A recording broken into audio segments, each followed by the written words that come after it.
so today's video is one that I am super excited about because it has to do with two of my favorite things, and that is strange conspiracy theories and the world of beauty. Now, before I start this video though, I know I'm going to get a copious amount of questions about my hair. No, I did not cut 10 inches off and dye it teal. It is actually a wig.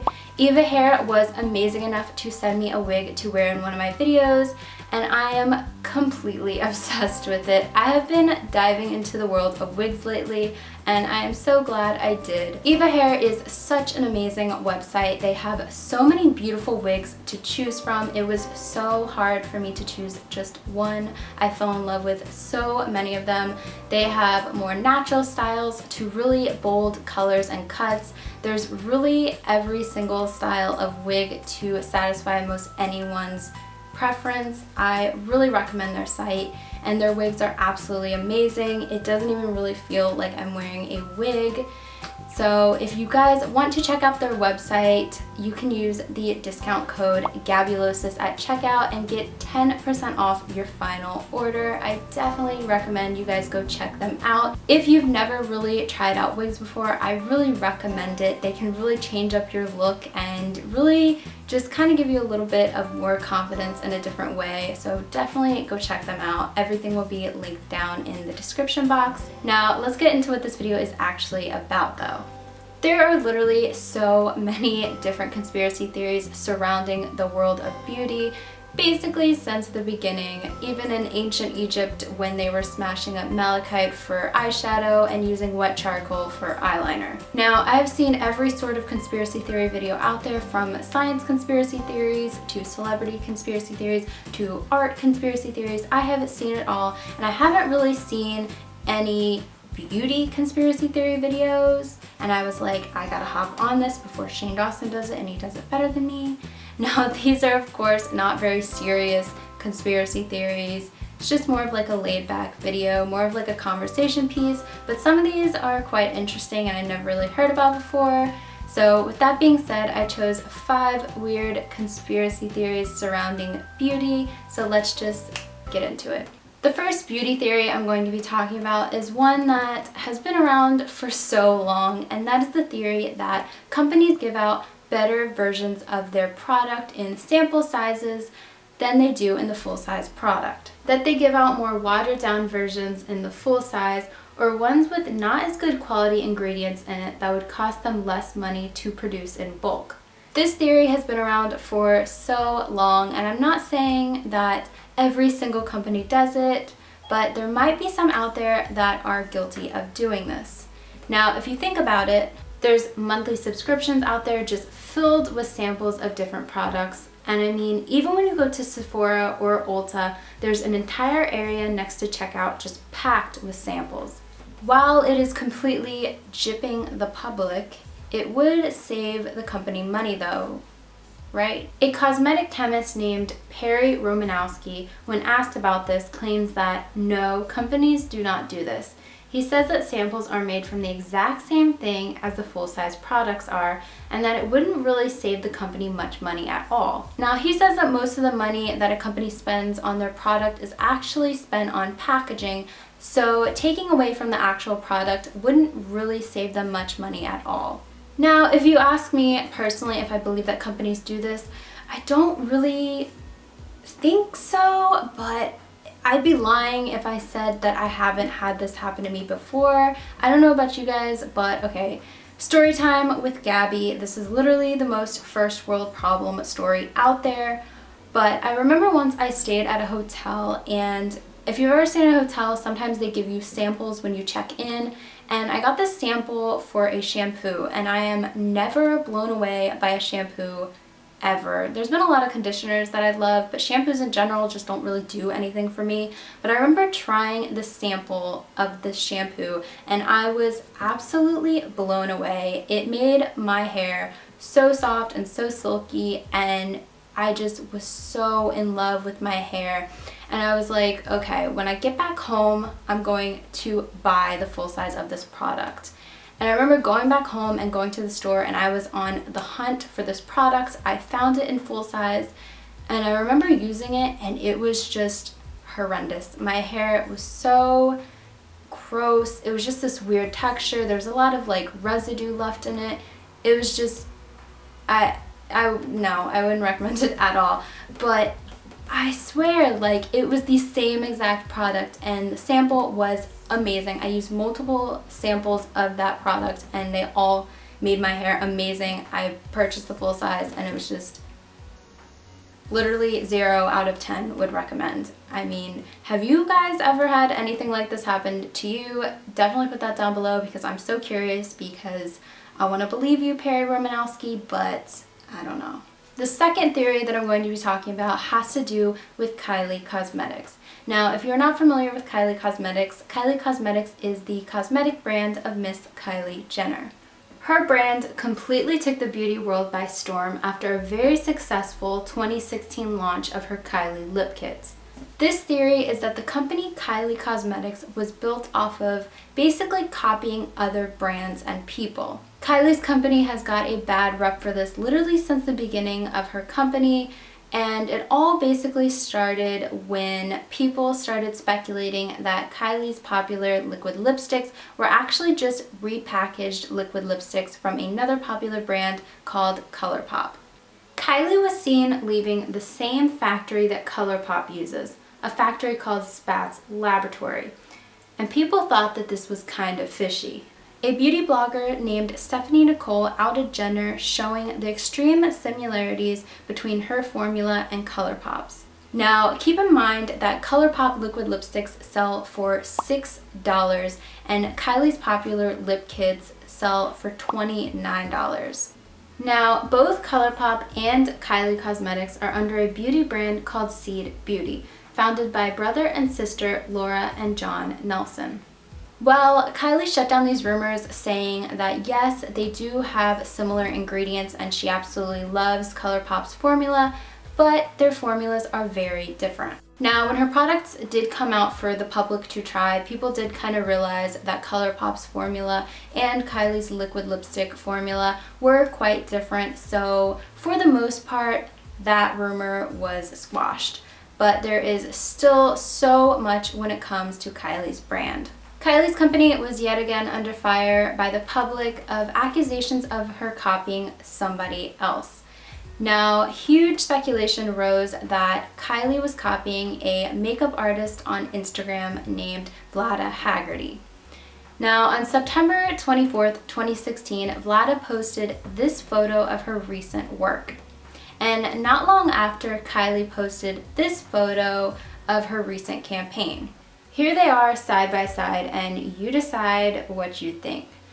Vlada stood her ground and she posted the photos herself side by side with the caption, "Really, at Kylie Cosmetics, haven't you got enough inspiration from me already?" Now, when Vlada says you haven't gotten enough inspiration from me already, she's talking about a previous incident where Kylie's company actually posted one of her photos on their website and gave absolutely no credit to Vlada at all. Now, Vlada was doing her signature dripping lip over a year before Kylie even came up with her brand. And when Kylie made her brand, she made the dripping lip her brand logo. People just say that it's very easy to see where Kylie drew some inspiration from. Kylie made no initial statements about this, and Vlada went on to threaten to sue the company. She stated that it wasn't for the money, she just wanted to restore the truth of who the original artist was, and that big brands steal from small companies all the time and it needs to stop. Now, the lawsuit was eventually dropped and everything was settled between the two of them, and Kylie even posted one of Vlada's photos on her Instagram page, giving full credit. Finally.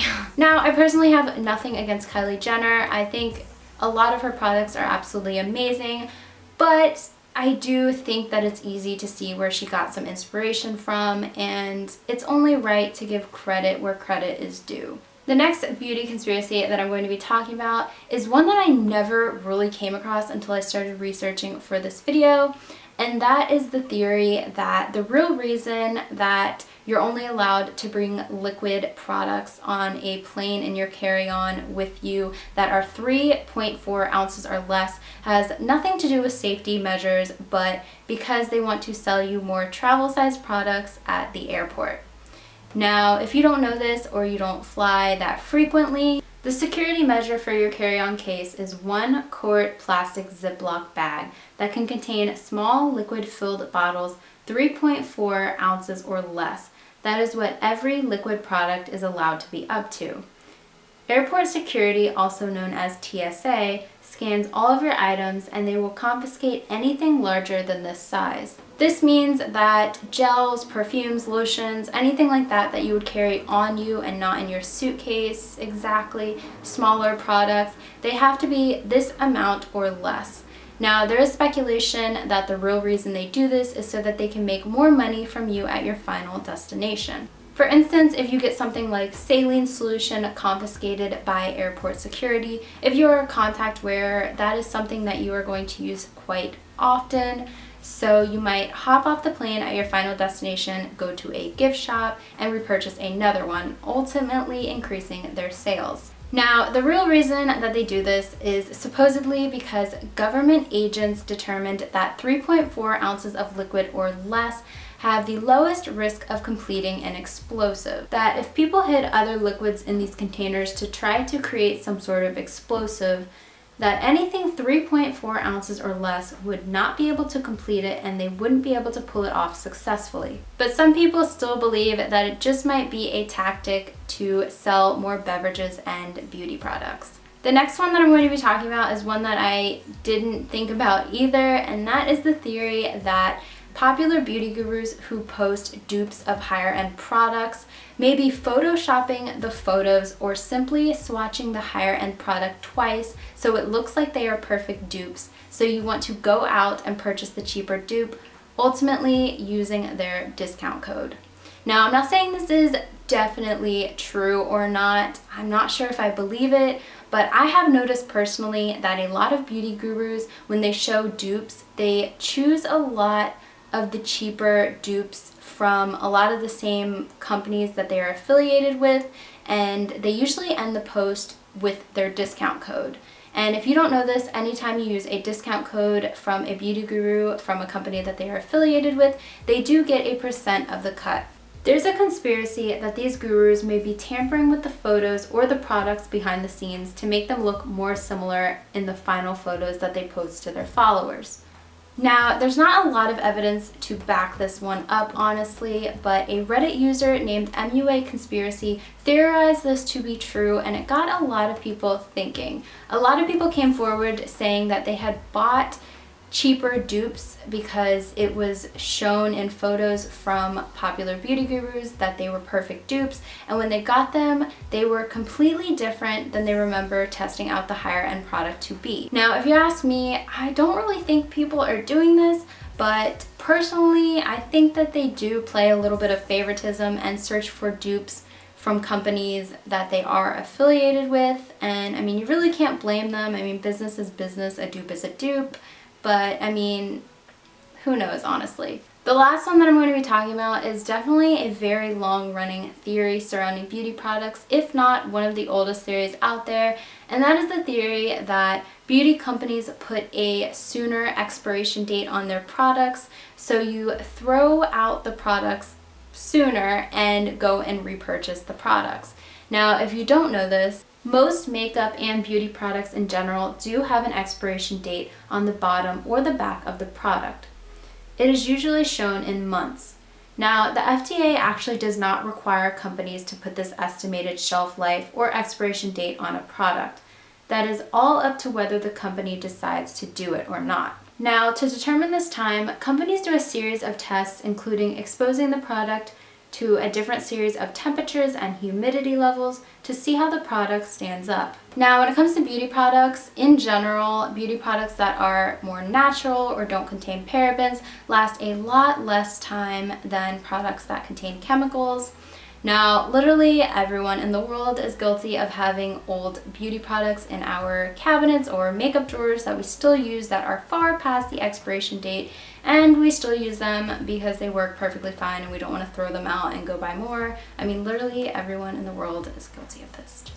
Just saying.